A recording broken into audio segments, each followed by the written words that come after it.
What's up, you guys? It's M. Williams, your licensed master stylist. Thank you and welcome back to my channel.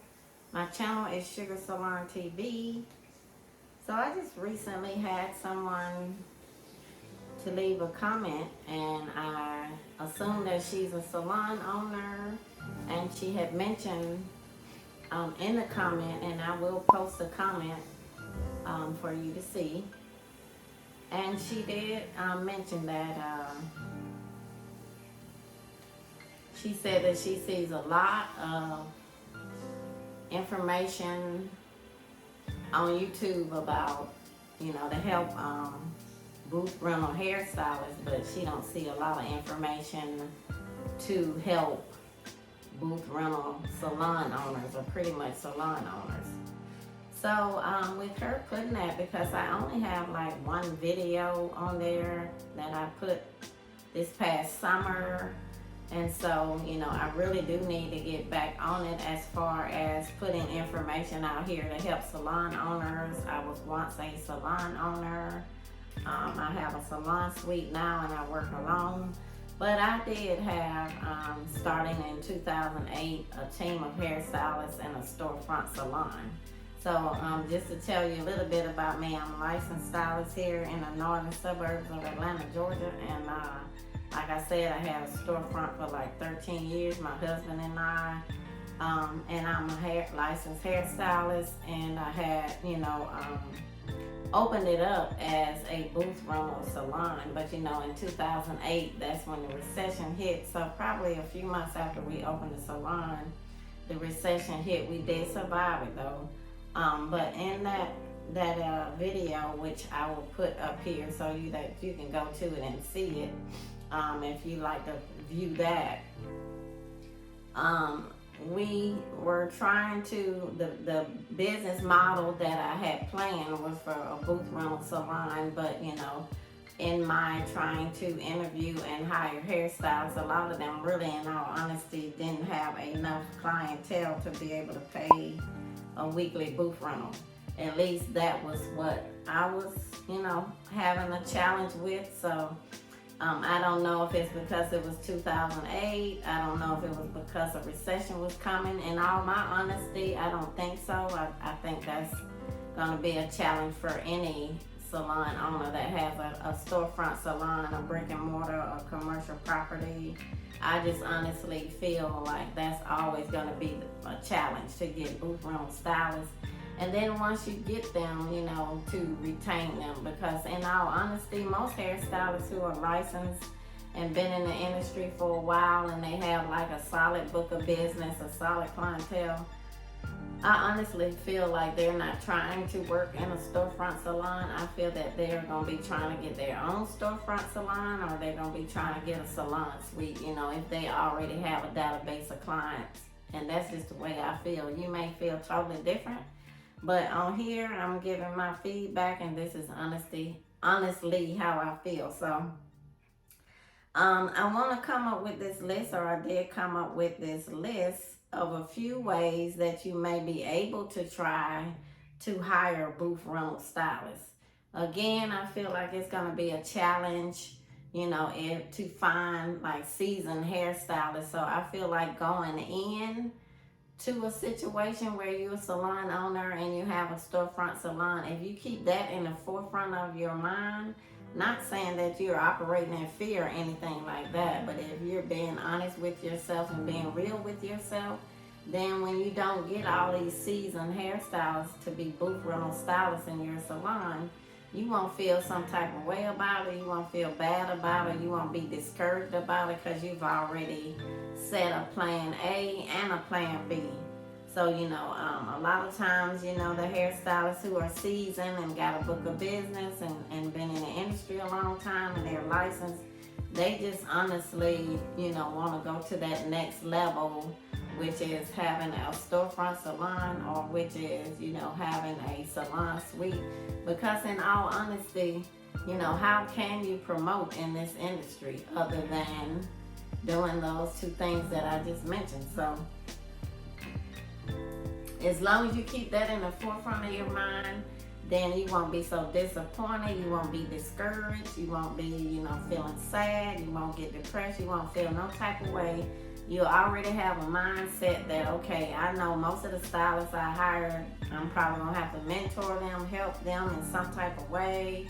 I may have to change my booth rental business model over to a commission business model and let them stay on commission for a while and then transition over to booth rental. It's a lot of different ways that you can do it. But let me just list out a few suggestions as far as, ways that you can try to get, hairstylists, whether they be booth rental or whether they be commission or whatever business model, business plan you have for your salon. So you can advertise on Craigslist. Craigslist has been around for many years. You can advertise there. I think they charge now like $25 to post an ad on there in the section where you're saying that you're hiring. You can also advertise on Indeed or LinkedIn. So Craigslist, Indeed, or LinkedIn.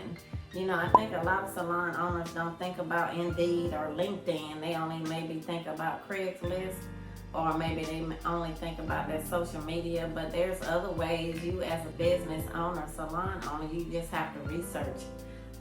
But those are like 3 ways: Craigslist, Indeed, LinkedIn, that you can post ads on saying that you're hiring for hairstylists. Another way, of course, you can advertise on social media. We got TikTok. You're looking at me right now on YouTube. You got Instagram, you got Facebook. It's so many others. You got Snapchat. It's so many different social media platforms out there that you can advertise and that you can say that you are hiring. You can also post sponsored ads on social media, which you have Facebook and all the others I just mentioned. Most of them have sponsored ads where they will let you pay for ads. And I think Google may have that as well. I'm not sure. Google used to do that. I'm not sure if they still do or not, where you can pay for an ad and it'll show up on Google. You may want to look at that too, so that you can advertise there. You can also recruit new cosmetology graduates. You can go to the schools. Sometimes the schools, all the different schools that may be in your city. Again, I'm in Atlanta, state of Georgia. So, I can, if you're looking to hire, you can go to the state that you're in, the city that you're in. You can just pretty much Google cosmetology schools near me or in your city, and you can try, you can call school and you can find out when they're going to have a job fair, or, you can let them know that you're hiring and see what is their method of you trying to hire and recruit some of their new graduates or some of the new students who, even if you want to try to get a new student and kind of mentor them, you can offer mentorship programs as well. You can hire an assistant. When I had my storefront, I hired some of my really busy stylists, like my lead stylist, and I had a really busy braider. I hired both of them their own assistant. So you can hire assistants, and your assistants, they can be still in cosmetology school. And then that will allow you yourself to take on more clientele, to bring in more clients, and that you will be servicing. And at that time, you can be training that assistant with the understanding that the assistant will be transitioning into a stylist at your salon once he or she graduates from cosmetology school. So that's kind of a good way to mentor somebody. I probably would, bring them in maybe once they have maybe like 3 months left before they graduate. I probably would bring them in then. You can also offer an apprenticeship program. Apprenticeship, what that is in Georgia, you will have to look in your state to see, because all states are different. In Georgia, to go to school for cosmetology school, we have to get 1,500 hours to be a master cosmetologist. And they have another license called hair designer, which does not does not include you learning skincare and nails. You know, master cosmetologists like myself, I can do nails and skincare if I like, which I don't do either. I just do hair. But anyway, the hair designer in Georgia, they have that license, and I think it's 1,200 hours or something like that. And like I said, it don't include the skincare and the nails. But you have to look in Google for your state board of cosmetology in whatever state that you're in and find out.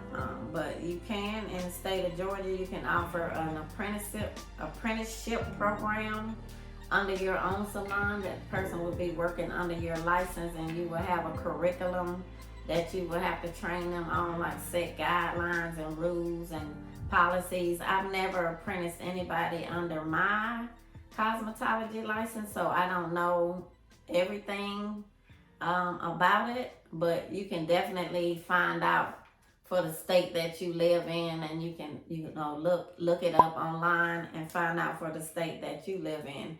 In Georgia, you have to get 1,500 hours if you go to school, but if you apprentice someone under your license, they have to get 3,000 hours. So that's double the amount, which will take longer.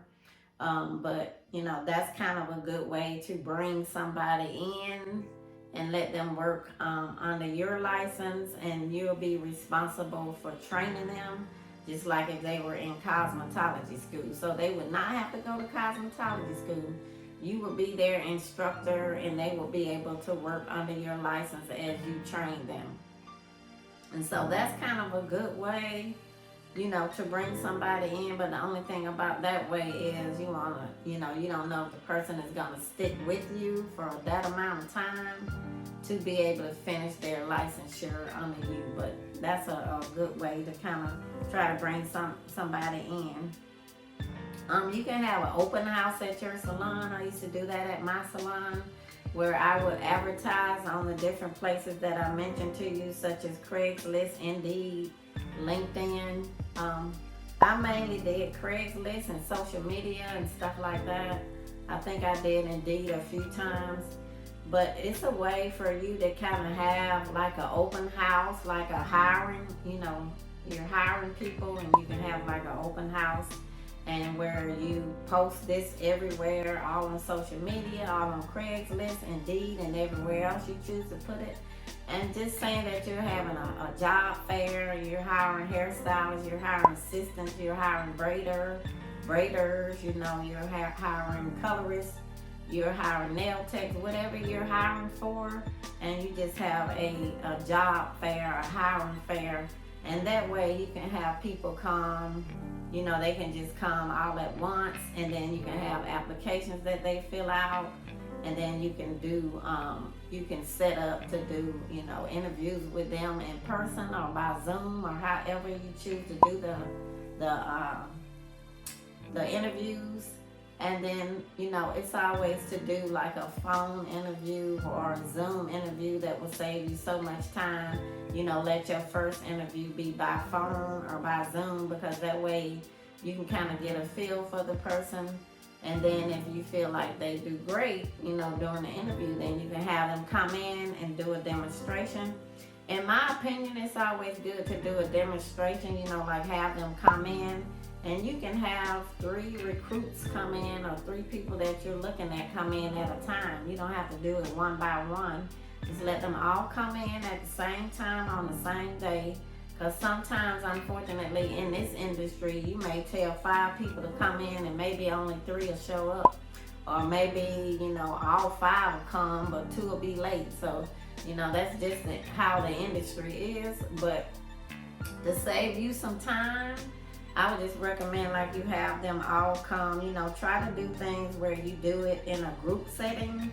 That way you won't have to keep putting aside all this time for yourself. Because when I first started trying to interview and trying to hire people, I would set a set day, like a Monday when we were closed, and a set time. And then a lot of times people wouldn't show up, or they would call and say, oh, I'm going to be late. And so I just find it better if you do things in a group setting, because that'll save you time.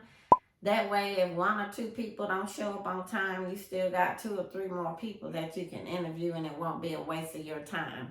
But I would always suggest doing that first interview after you do your open house, your job fair. I would suggest doing that first interview either by Zoom or by phone. And then, that'll save you a lot of time, because sometimes people, honestly, they won't show up or they'll be late or whatever the case may be.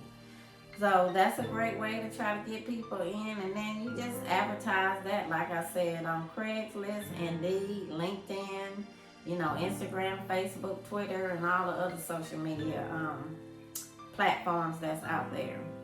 You can have recruiter days, or you can have demonstration days where you just have, people just come in, and then you can give them some type of gift, or give them something that's not costly, or some small little gift, token of your appreciation for them coming in that doesn't cost you much or nothing.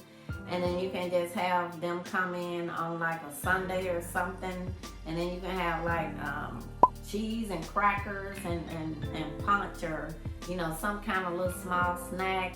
And then you can have them kind of come in, because at the same time, when you're hiring people, you as a salon owner, you got to feel like they're also interviewing you, because they're trying to come in, they're trying to see what your personality as an owner is as well.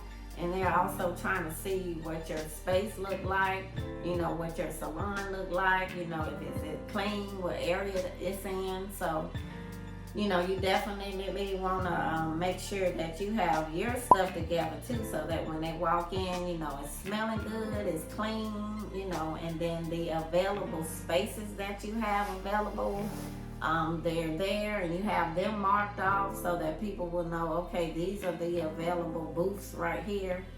And then, now, to be honest, if you have a storefront salon, if you have a brick and mortar, it's very hard to compete with salon suites. Salon suites are, it's very competitive right now. If you have a commercial property or brick and mortar salon and you're a salon owner, you're gonna be competing with salon suites, because salon suites, like I said, in this industry of hair, there's no way to promote, just like it is. I worked in corporate like over 20 years. There's always a way to promote in corporate America, but in the hair industry, it's not. It's no posting site that you're gonna see in the break room saying, okay, we're hiring in this department for this position, and it pays in this pay range and all of that. It's grade such and such. So when you're in corporate America, there's always so many different ways that you can promote to the next level. But in the hair industry, there's not. So you gotta understand, as a salon owner, that everyone in this industry, they're trying to do that same thing that you one day was striving to do, which was become a salon owner. So as long as you know that, then you won't get your feelings hurt. And so that's why there's always like a revolving door.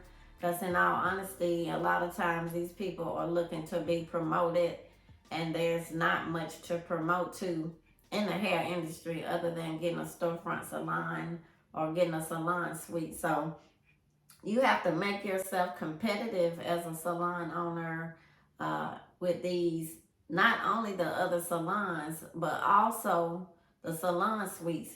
And then you got to be thinking about, okay, what can I offer? Look at the competition in your area, because most of the time, if a stylist leave your salon, they're going to be trying to stay somewhere within probably 15, no more than a 20-mile radius. They're going to try to stay somewhere near where they already are. They're not going to be at your location and then been there 2-3 years and then move to another salon that's an hour away or 45 minutes away.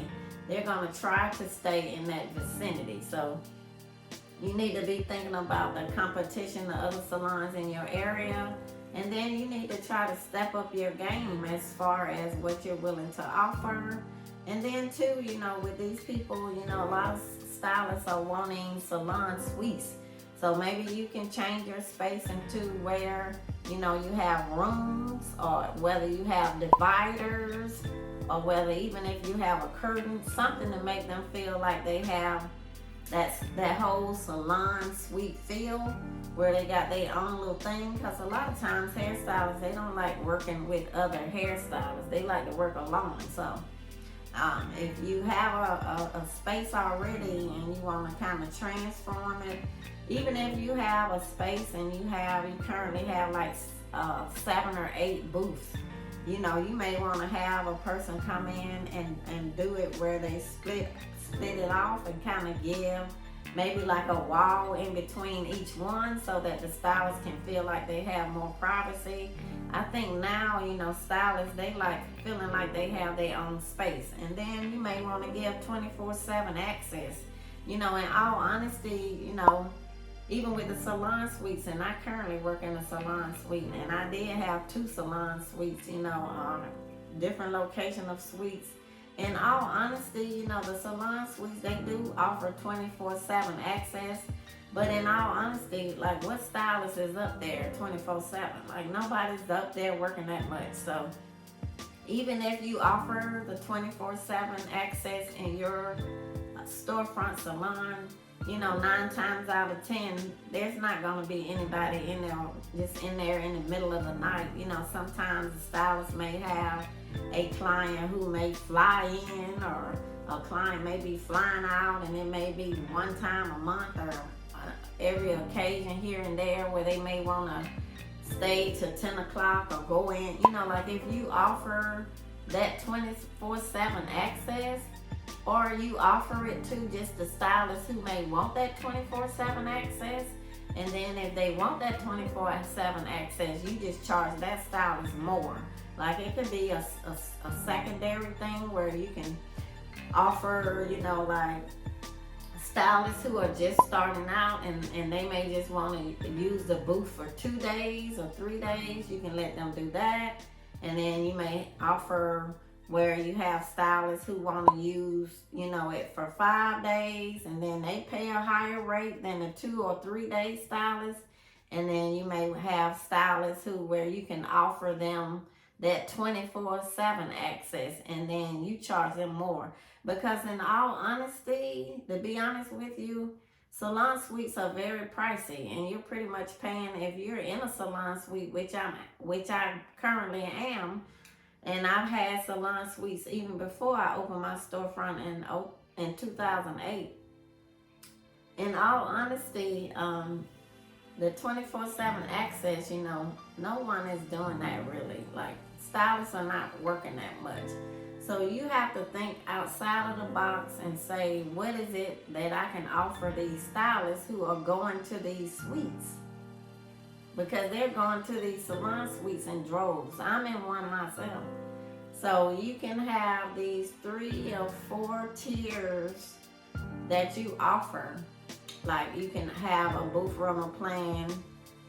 And I never did this myself. I'm just thinking of this now.